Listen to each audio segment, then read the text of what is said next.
उपकूल ओडिशारे असह्य होउछि ताती अस्तरंग काकटपुर अंचल ताती सांगको गुळगुळी कलबल करुछि। सकाळ 9टा परे घरू बाहरिबा कष्टकर होई पडुछि। सेपटे जमीरे नड़ापोड़ा जाउथिबारु ताती बढ़ुथिबा कहिसंति लोके। गरम सांगको घन घन बिजुली काट कष्ट को द्विगुणित करुछि। प्रचंड गरम समय बिजुली काट को ने असंतोष बढ़िबारे लागिछि।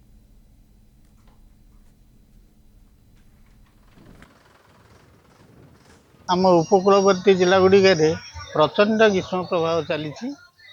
बर्तमान ग्रीष्म प्रभाव अधिक सांगक चाषबंदी लोक मैंने निजर क्षेत मानक चाष जमी मानक जो नड़ा अच्छी वर्षा दिन पूर्व जाली नष्ट करने चेष्टा कर ग्रीष्म प्रभाव सांगक जो नड़ा सब जालुंट तार उत्ताप वायुमंडल में प्रवेश करेणु ग्रीष्म प्रभाव बर्तमान द्विगुणित होगा बसला।